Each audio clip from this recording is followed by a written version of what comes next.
waxaa magaalada Buuhoodle Baantir Jiraad ku qabtay beesha Aadan Axmed iyagoo ka hadlay xaaladda magaalada Laascaanood oo muddooyinka u dambeeyay ka socda dagaal u dhexeeya maamulka ciidamada Soomaaliland iyo ciidamada SCC oo ku sugan magaalada Laascaanood. ugu horeyn halka waxaa ka hadlay qaar ka mid ah cuqaasha beesha Aadan Axmed.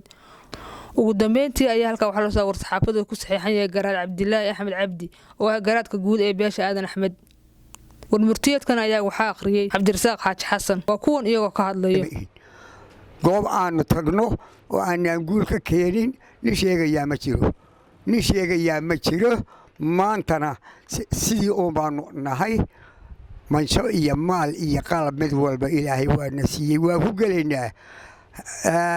manihin dadka hadii gooraale dadka ma nihin dadka iska labaclaba ma ahayn dad colaad yaqaan baanu nahay dad colaad in badan soo halgamay baanu nahay in badan baanu soo halgamay ilaa daraawiish dagaal baanu ku jira tanna diyaar waxaanu u nahay inaanu xoreyno qalabkayaga iyo xoogayaga iyo xoolahayaga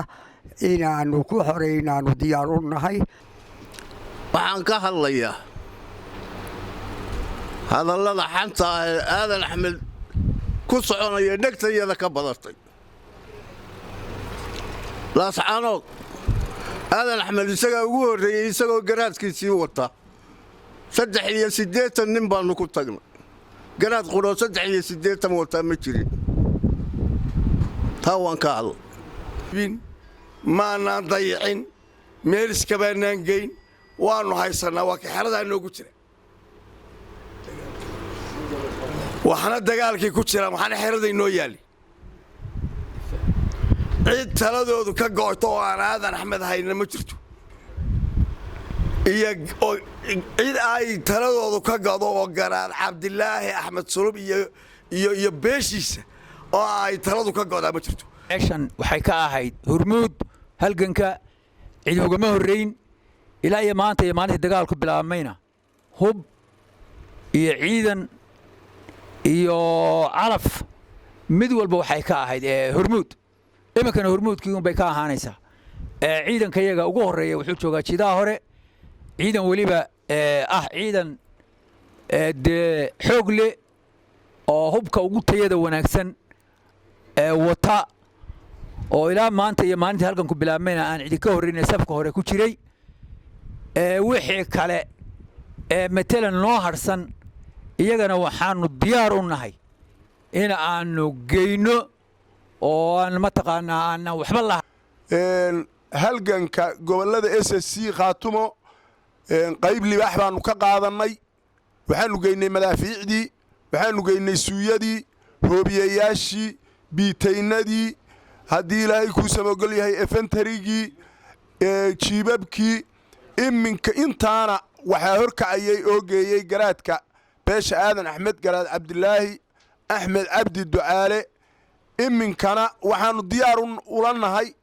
inaanu rokodkii ugu waaweynaa inaanu geyno iyagoo isjiidanaya haddii ilaahay idmo iyadoo uu horkacayo Garaad Cabdilaahi Axmed Cabdi Ducaale. Aadan Axmed waxay samaysatay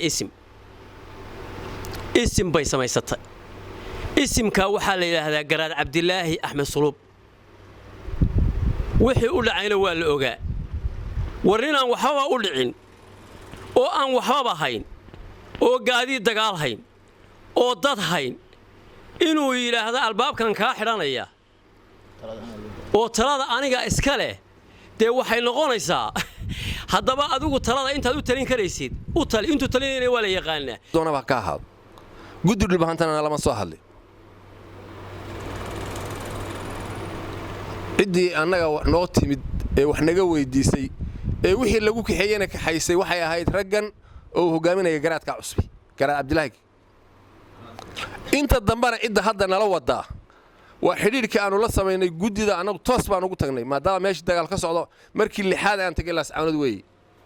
cidda naga wakiilka hadda waxaan isweydiinayaa hadda ragga meesha jooga ee tiifiyada ka muuqda sida Maxamed Sheekh Abdi oo kale Cabdi Fataax Kiisdiid Axmed Garle ina Jeenecad Rasaas عول علي سمتر سراكيش كلي مركز سواقات توي الشن يطبن إنه نوع عاص أو آذن أحمد أو سراكيله oo ama taliyayaal mawlid jaacfura ka mida aflow nin leeyahay ka mida nin la yiraahdo ganacsada ka mida cabdi madoobe nin la yiraahdo ka mida gobolka Sool waxay taladiisu ka goodaa hoggaanka dhaqanka uu hogaaminayo xurmad la garaad Cabdilaahi Axmed Cabdi cid kale oo sheegan kartaa ma jirto qodobka labaad wuxuu ciidanku si mug leh uga qayb qaatay xoreynta gobolada SSC Khaatumo oo uu ku soo duulay maamulka dhigicabka ee Somaliland ee Muuse Biixi hogaaminayo sidoo kale wuxuu diyaar u yahay inuu ka qayb qaato fayska labaad ee la iskaga kicinayo ciidanka Somaliland qodobka saddexaad nabad ku wada noolaanshaha beelaha jaarka ah beelweynta aadan axmed dagaal kulama jirto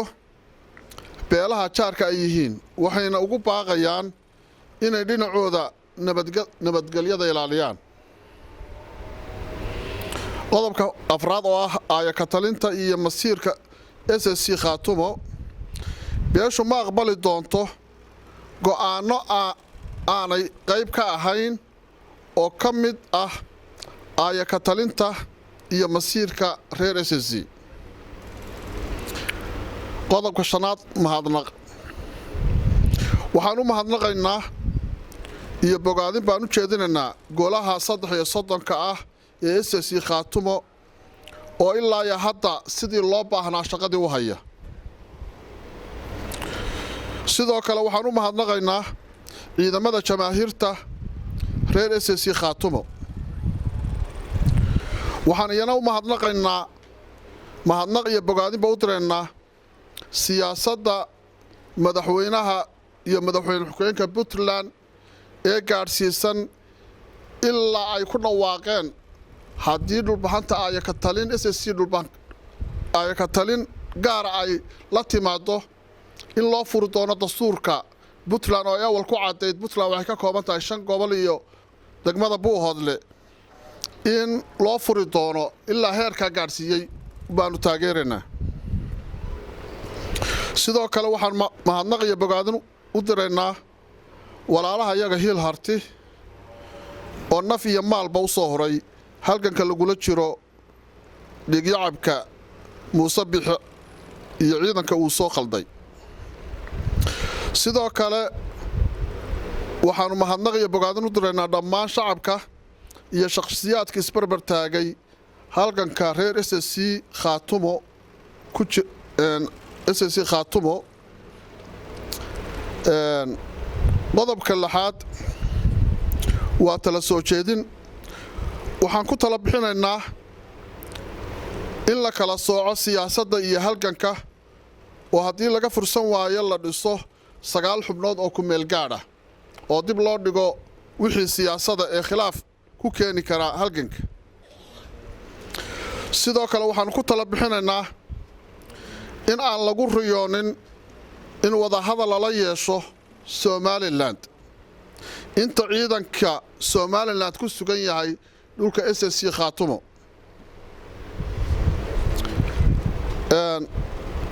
sidoo kale waxaanu ka soo horjeednaa siyaasad kasta oo uu wado oo siyaasadda SSC ka soo horjeeda oo ay wadaan madaxweynaha Soomaaliya iyo madaxweynaha Djibouti gabagabo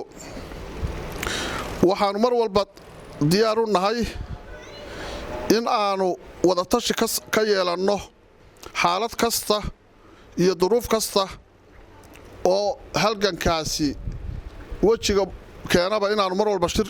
ka yeelanno Najaa Maxamuud Salaad telefishinka caalamiga Dalsan TV magaalada Buuhoodle